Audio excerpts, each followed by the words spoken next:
พี่น้องตอนนี้เรากำลังสีขามเมื่อบานเนาะเราออกมาจะนอกพี่น้องไปนอนนอกไปสากโทรศัพท์สากไฟแวงเนาะคืนหนึ่งปลาซุกกันน้อยๆสิไปคลินิกพี่น้องไปกวดบ่สบายเดี๋ยวเราก็สิกลับเมื่อหาล้างเขื่อนต่อพี่น้องอันนี้น้ำก็ลดไปเลยไฟมากเลย แม่นและถ้าไฟมากเขาได้จังสิได้ล้างไฟฟ้ามากแรงมือมากคิดว่าประมาณมื้อนี้เนาะเขาจะสิว่าแปลงไฟฟ้าเปิดให้ใช้มื้อนี้พี่น้อง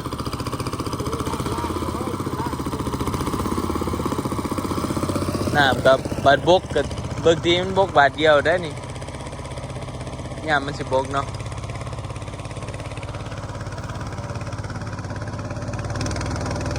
ไหวไอ้ลี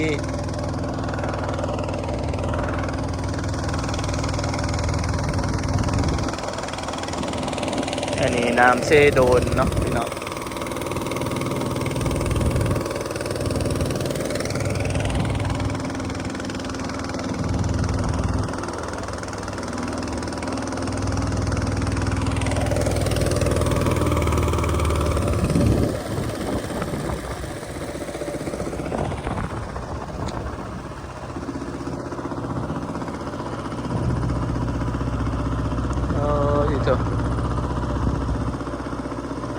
บกบักหลายๆมันหนึ่งบัดบกลงมาแหละ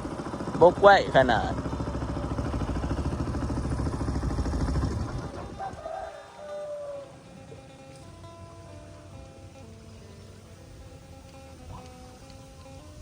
นี่พี่น้องบรรยากาศก็ประมาณนี้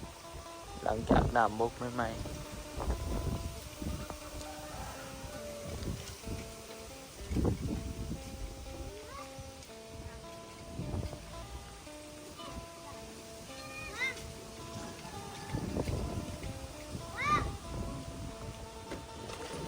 ลุงผ่านเดี๋ยวหาหมึกนิ้วย่างเอามาให้เด้อเท่าไรคะเพื่อน10,000เนาะนี่พี่น้องขามเรือเนาะ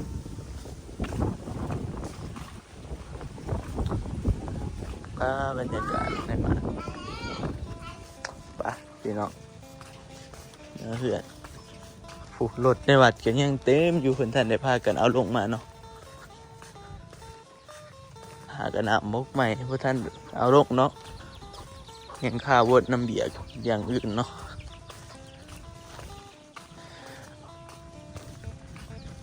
พี่น้องเอ้ยบางทีเมือกเบื่อเลยนี่ในกลางบ้านนี่เป็นมองเลยพี่น้องน้ำบกแล้วก็ดิ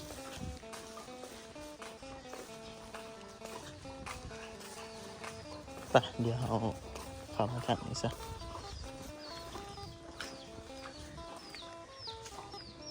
เพื่อนสาวตีบตัวนี้ป้าทุกเปื่อนขนาดตีหน้ากระแหงน้ำขันหากระสีเศร้าอันนี้เพื่อนสาวอาโปพี่น้องสาวตีบหลังห้องแล้วแล้วบ่ดิเมียนห้องแล้วแล้วบ่ดิ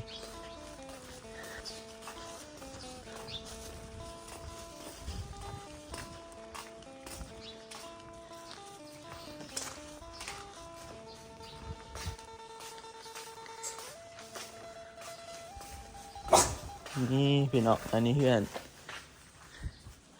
ปลาแมงเนาะเดี๋ยวบ้านโอ้ทีโตเบิ่งของสิเอาอันนี้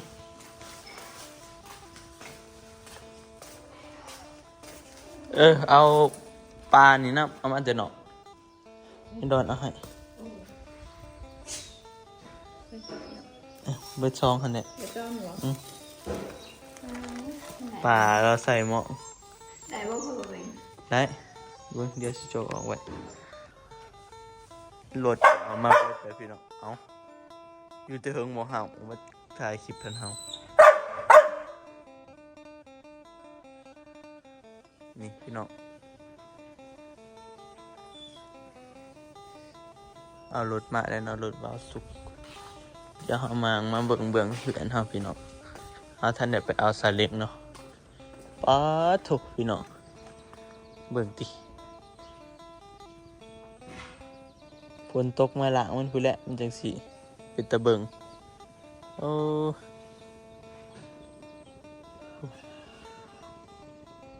เบิ่งพี่น้องบรรยากาศหลังน้ำรถ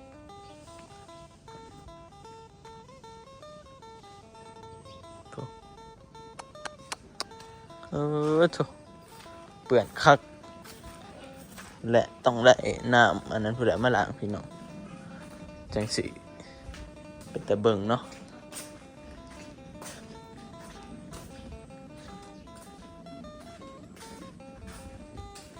โอ้อันนี้ในเหือนเฮาล้างไปเมื่อคืนนี้พี่น้องก็ยังเปื่อนคือเก่าเนาะแต่ก็ใครก็เก่า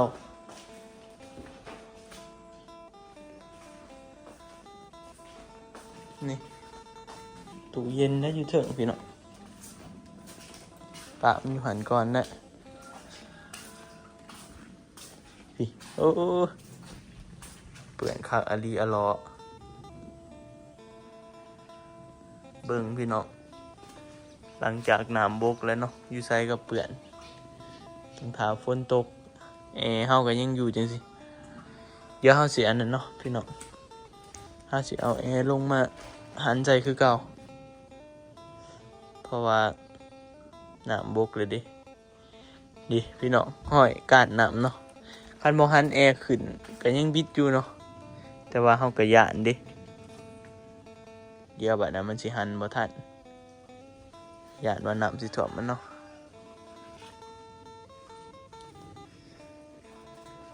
ไปพี่น้องพี่เบื่อเนี่ยล้างไปนำเนเนาะเบิ่งแบบนี้เบิ่ง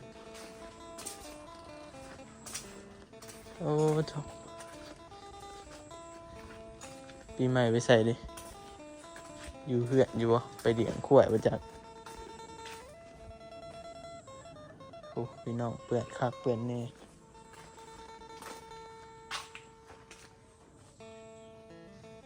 อันนี้ก็บรรยากาศเนาะพี่น้องอยู่เหือนเนาะเดี๋ยวสิพาไปย่างไปเบิ่งแถวบันไดจะน้อยเนาะพี่น้องสบายดีน้องนิ้วเนาะมาตั้งแต่บันไดเมื่อขี่ใส่ไม่งูนิ้วเอาเสือกับอันนั้นเขาทุ่งยางที่ใบบันไดก็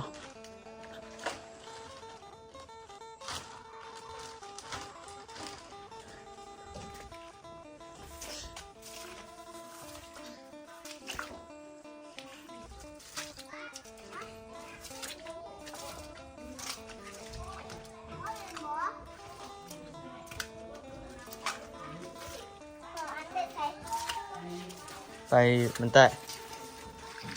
ใส่ไปสบายดีนะ สลีปาลูก ไปว่ามันใต้ บอก ไปไหมไปยังไปปะไป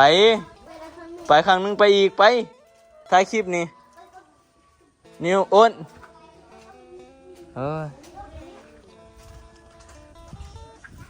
พี่น้องเอ้ยเบิ่งติเพื่อนไปก็ดี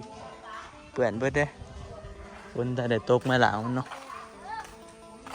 เดี๋ยวจะหน่อยฝนตกลงมาพี่น้อง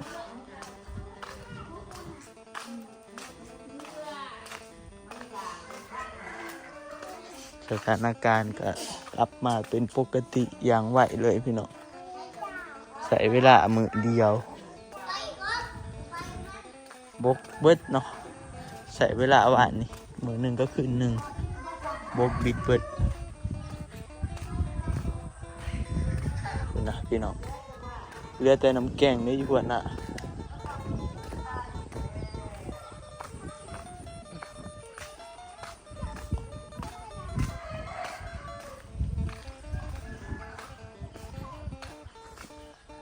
โอ้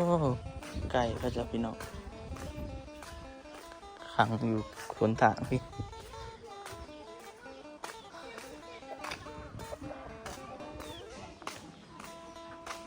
ป้าพี่น้องทางนี่เปื่อนคักอดีอุ๊ย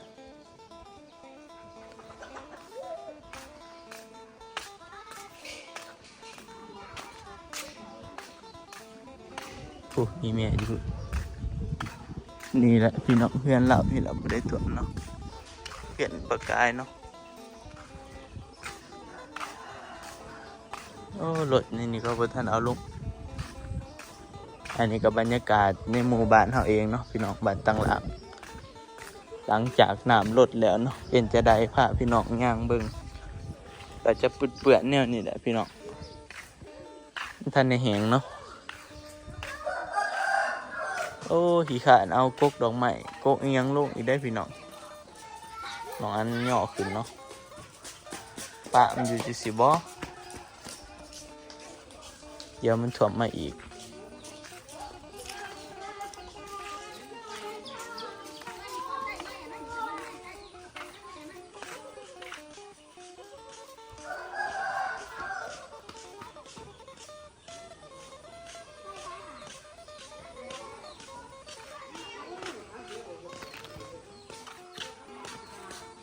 พี่น้องอยู่นี่ก็เปื้อนคือกันเนาะผมตัด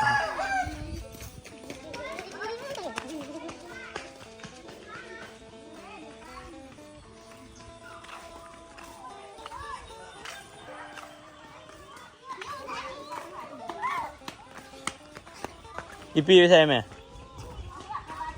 เฮ้ยไปใช่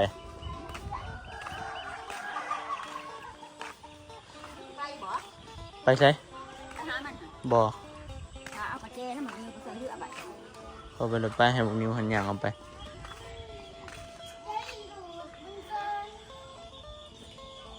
โอ้พี่น้องอยู่บันไดก็ดิ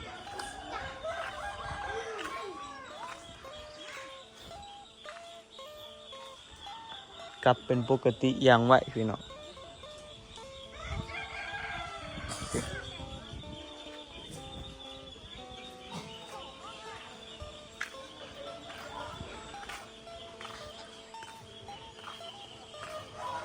พูดแล้วเนาะน้ำมากพูดแล้วเนาะจังหลังเพื่อนเนาะ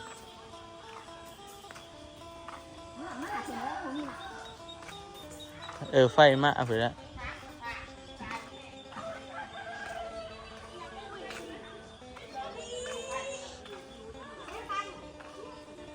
ไปพี่น้องกกมะฮุงนี่ตายได้นี่น้ำถ่วมมันเลยมึงจะคอยเหี่ยวตายไปหมากเต็มต้นอยู่พี่น้องบัดนี้ก็สิถามเมื่อเมียนเหือนเนาะถามเมื่อเมียนแต่เหือนถาไฟมากก็พี่น้องเดี๋ยวถาเพิ่นแปลงไฟเนาะเพราะไฟมันมีปัญหามันเสียหายพี่น้องคำว่าถาเขาจะแปลงก่อนแปลงไฟแล้วพูดแล้วจึงสิได้หลังเหือนหลังสร้าง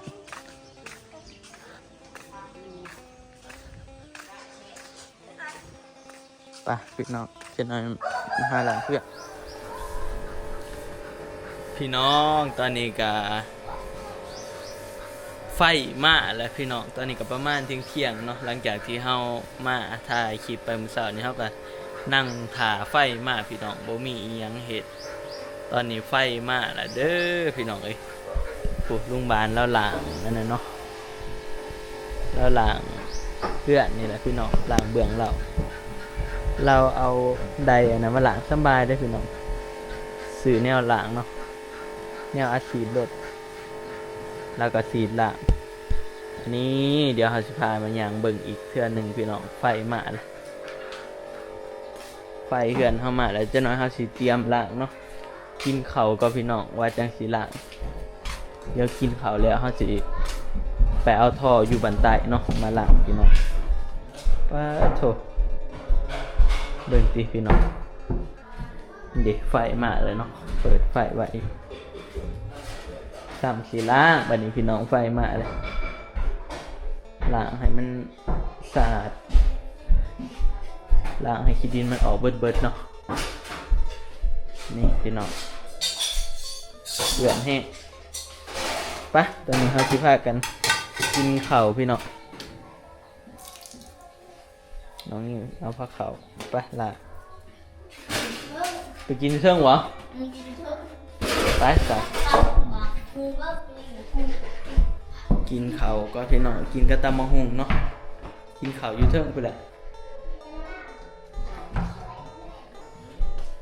ไปเจ้าหน้าเขาขึ้นไปกินข้าวพี่น้องเจ้าหน่อยกะสิมาล้างเหือนเนาะเดี๋ยวกินข้าวก่อนเจ้าหน่อยล้างให้มันแล้ว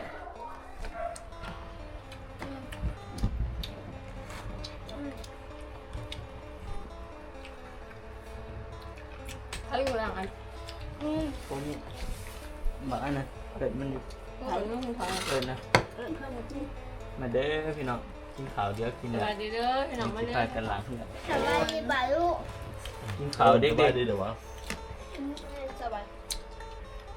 สบายดีป่ะลูก ๆมันว่าอด ฮะ มันบอกมาบ้าน เออ มาท่านน้ำท่วมบ้านกินน้ำแกงไปหมดนึง เหมือนน้ำส้มเลย น้องกูมันเห็นเขามันเป็นหยัง สั่งนั่นแหละ ผัดพริกไข่หืม มันทันเข่าหมดแล้ว เมื่อเดือนห้า ถ้ามันเบิดเล็ดแห้งมันบ่เขาง่ายบ่ มันเข่าอยู่ทันขึ้น เราตายโมเขาแล้ว ใช้มันเองแต่บัดนี้ หัวมันเองเลยจ้ะ หัวมันเองบ่มันสู้ถอดไปหะบ่คันบ่แม่นหัวมันบ่เข้า เขามาเลย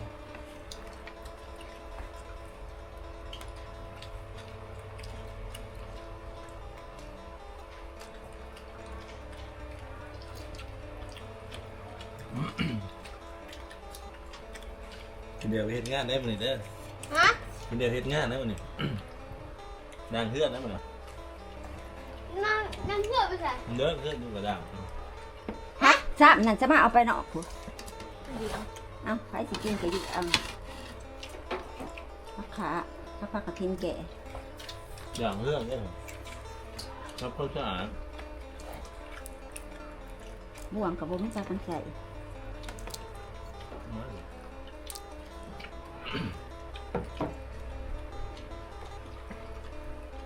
ลูกบอกปิดเอาก็อยู่ มันเคยอยู่ในต่อ สิบังเอาได้สิ กินว่าบางมื้อบาง ทอดมันพี่น้องเลย นี่ก็มันออกช่องกระซิบ เดือดเนี่ยหรือ ปกติบัวคอยอยู่ช่องกันแบบมันไม่หอด ลงสองสามหมื่นคนโตคนหนาวหนับยืนขับเป็นหอด เอามี อย่ามาผิดมันบังเอาหั่นมึงบ่มีแนวกินดอกบ่อด เอาคนเอากัดคนเอาเครื่องตัดเด็กนะ หัวมันยังจะกินอย่าสิกินมันกินบ่เป็น เพิ่นกินมาเป็นอย่างกินข้าวไปท่านนู่นนี่ย่อนนี่ นี่ ยับอีกอย่างไม่กินข้าวก็มองไม่เลยกินกับคน เหลืองข้างขวดง่ายเนาะ คนชาได้มันเป็นกินตัวใดตัวใด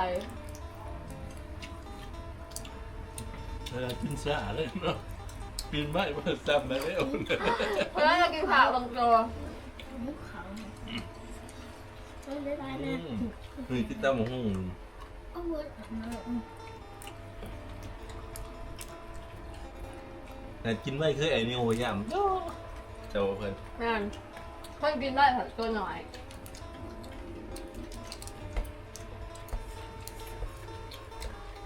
พอดีอันนั้นเนาะมาเอามาได้ไข่มือเดียว พอดีบวก พอดีโบกว่าสิมาเมียนเพื่อนพี่น้องเสียกับเมื่อขึ้นน่ะมืออื่นมือขึ้น ผักขากระปุกแล้วมึง ผงตัวหัว หอยโตมันกินเบิดเลยอันนี้ก็หัวสิ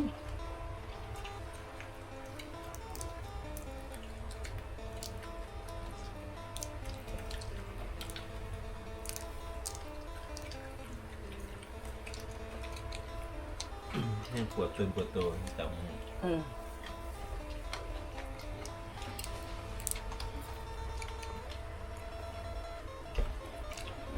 อ ตำหมักกระดานเล็กหน่อยกินเซ็ตมากเลย โง่เนี่ยไปคือก็ถามอยู่จะท ยังไม่ได้โอนแรงมือกัน ำไปคือมู อีเมียมึง นี่คือเราไม่เหมือนเนี่ยเขาขอเราจับแล้ว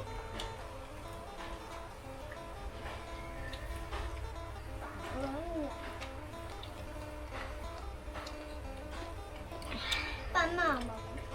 มึก ไหนบ่เขามีกินเนี่ยอยากกินไง หูกินตัวไหนน้องสบาย โอ้ผมปัดเอาเขาอะไรเขาสีดีกว่า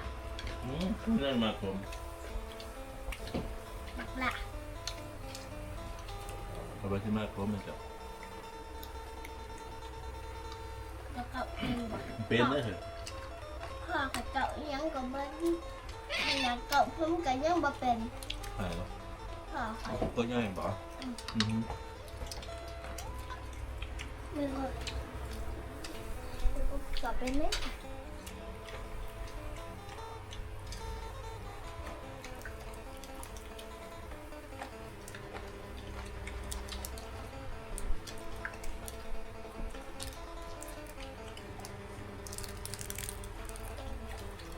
แก้ยัง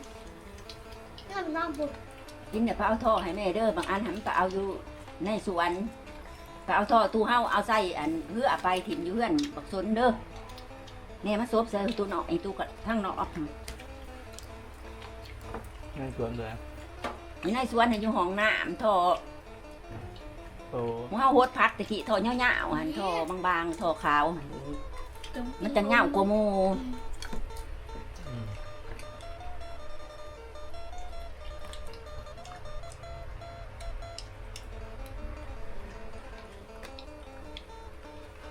ท่อซื้อมาไว้คือมีอยู่มันน้อย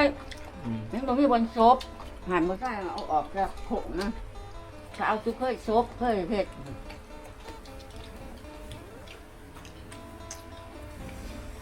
ผมน้ำมันผมจังเลย ผมบอกว่า บ่คมนะ บ่ง่าเขาเลยบ่ไปจอบจักบกจักอันหยังไปจอบ หน่อยเนาะ ลกเบิดไปจักบกหงง่าลกปิดอาหมาพันมา ตายเบิดเนาะน้องผม น่ะนี่หน้ามันหน่วยบักใหญ่บักใหญ่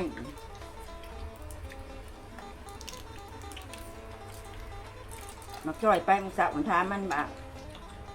บกแล้วบ่จ่อยหยังสิบกแล้วแดดมันน่ะสิบิดได้แล้ว